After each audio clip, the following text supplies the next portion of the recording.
Bonjour mes petits bolets, j'espère que vous allez bien en ce mois d'octobre. Comme vous le savez, nous venons de débuter l'année scolaire. Qui dit nouvelle année, dit nouvelles résolutions. Et oui, nous avons décidé de sortir une vidéo par mois. Vous allez vous dire pourquoi je vous ai appelé comme ça. Eh bien, à vrai dire, j'ai ici présent avec moi Martine et Michael qui vont nous en apprendre un peu plus sur la nature et les champignons. Bonjour les garçons. Salut Thaïs. Vous allez bien? Bien et toi? Oui. Alors, vous avez décidé de nous présenter une chronique sur les champignons? Oui, bien sûr.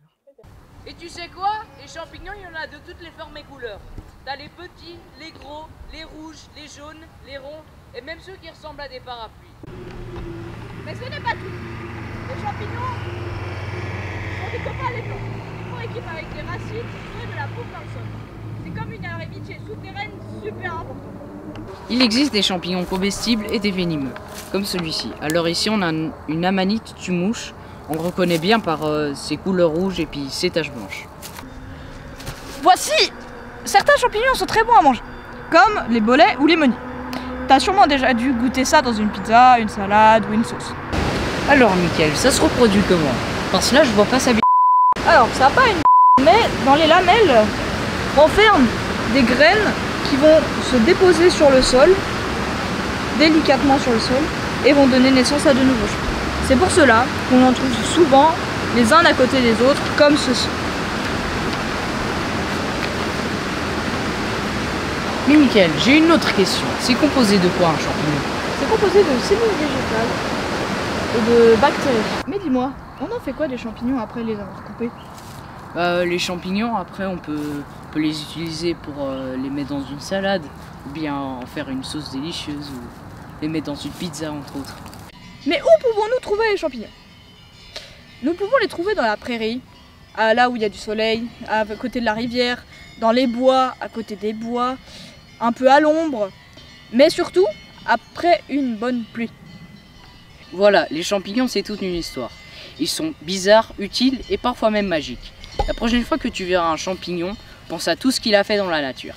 C'était notre chronique sur les champignons. J'espère que ça t'a plu. Alors, vous venez nous présenter les champignons et tout. Et c'est quoi votre sorte de champignon préféré? Pour moi, c'est le bolet et puis surtout les champignons de Paris.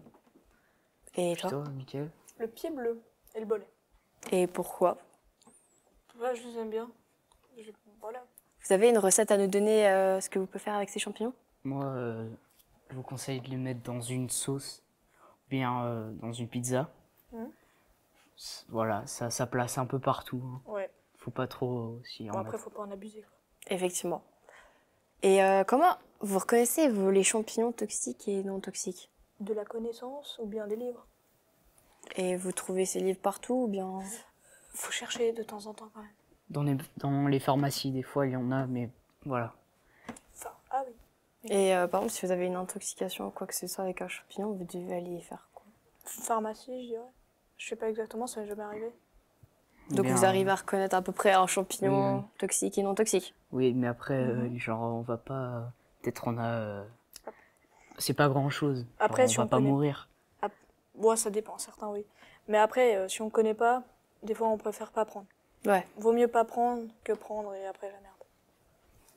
Ok, merci de nous avoir appris un peu plus sur les champignons. De rien. Puis j'espère que ça aura aidé nombreuses personnes, cette chronique. Et puis à bientôt. À bientôt. Au revoir. Au revoir. Maintenant que nous avons appris un peu plus sur la nature et les champignons, nous allons parler de passion. De la passion de Thomas. Et oui, si vous ne le saviez pas encore, Thomas adore les trains. Donc je vais lui laisser la parole. Salut Thomas. Salut Thaïs. Alors oui, les trains c'est ma grande passion.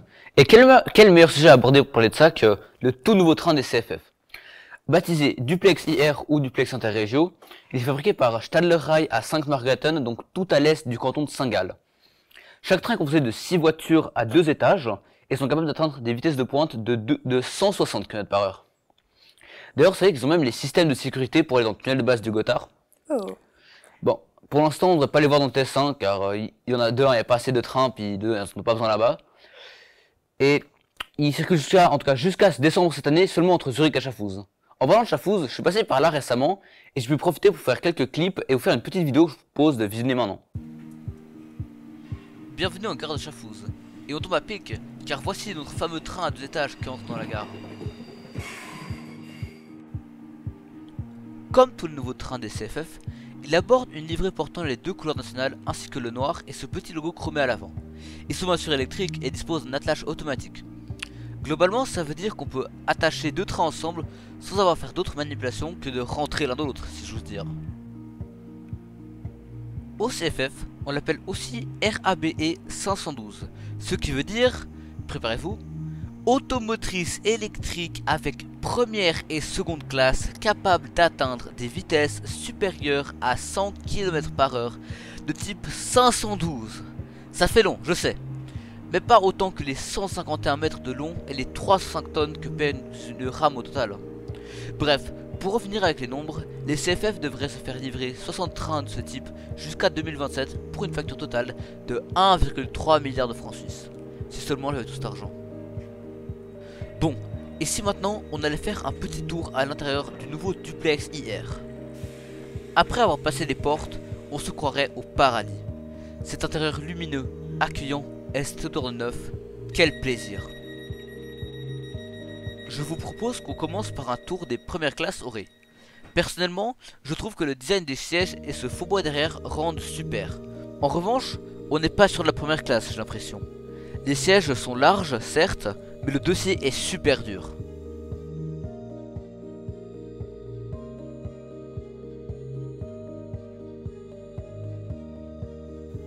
Vous remarquerez quand même le grand compartiment à vélo au bout du couloir. Pour en finir avec la première, voici un petit aperçu du deuxième étage. Voici la deuxième classe. Ici, on a un intérieur un petit peu plus sombre, mais tout autant agréable.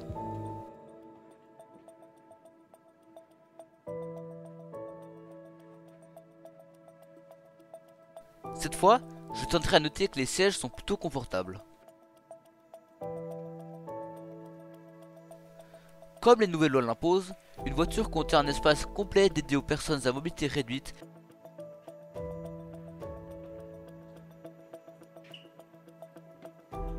avec des toilettes spacieuses comprenant aussi une table allongée. Donc avant tu nous parlais de voitures, mais en fait c'est quoi les wagons pour passagers? Alors, dans le ferroviaire, on dit que les wagons, c'est pour les marchandises, puis les voitures, en fait, c'est pour les passagers. Ah ok. Et quand tu disais que les trains ils ont commencé à être installés, t'as dit où déjà? Entre Zurich et Schaffhausen. Tu penses qu'ils vont bientôt arriver dans la Veuvez ou il faudra encore Alors, attendre quelques années? J'ai regardé sur le site des CFF, hein, et on ne les verra pas en Suisse romande avant 2026. Hein. Ah bon ça va, encore 2 ans à tenir. Ouais, 3 ans. Ouais. Mais ouais. Et d'où est venue cette passion? Ah, cette question. On me la pose, on me la repose. Je sais pas comment répondre. Je pense que les passions, ça vient, ça repart. Ok, bah merci beaucoup de nous avoir présenté ta passion. Et puis bah à bientôt. Ouais. Alors à plus. À plus. Nous allons parler de nouveau, de neuf, de scolaire. Je parle bien des délégués de classe. Et oui, je parle bien de cela, car voilà maintenant 1 an que ce nouveau système a été intégré dans notre école. Salut Maxime. Salut Thaïs. Ça va? Oui, oui, bien, et toi? Oui. Donc tu as décidé de nous parler des délégués de classe aujourd'hui? Oui, et plus précisément de toi, car il me semble que durant l'année 2022-2023, tu as été secrétaire, c'est ça? Effectivement. D'accord, et je voudrais te poser quelques questions par rapport à ça. Bah je t'écoute. Est-ce que tu peux nous expliquer en gros ce que c'est secrétaire? Bah en gros, secrétaire, c'est une personne en plus qui se rajoute avec les délégués suprêmes, d'accord? Et elle consiste à écrire les PV, à prendre note de tout ce que les personnes nous donnent pendant les réunions. D'accord, Ça intéressant. aide les délégués suprêmes en plus. Qu'est-ce qui te plaît, qu'est-ce qui t'a plu quand tu as fait ça, toi? Bah, ce qui m'a plu, c'était, je sais pas, de pouvoir partager cette expérience avec des autres gens, avoir appris à connaître de nouvelles personnes, avoir appris un peu le métier de secrétaire, entre guillemets. Et j'ai vraiment adoré ce rôle. En gros, quand on a fait les élections de supradélégués et tout, on nous a demandé si on voulait être secrétaire ou quoi que ce soit. Et on était plusieurs à être proposés, donc on devait au départ alterner chaque semaine. Sauf qu'on m'a demandé si je voulais être secrétaire toute l'année. Et moi, je me suis dit, bah pourquoi pas, et c'est comme ça que je suis devenue secrétaire. D'accord, merci beaucoup. Merci à toi. Et donc, en tant que secrétaire, tu travaillais avec les supradélégués. Et voici Mirella. Bonjour. Bonjour. J'étais supradéléguée donc l'année passée, la supradéléguée des 10e année. Si jamais les supradélégués, donc, ce sont, si on pourrait dire ça, les délégués des délégués de leur année.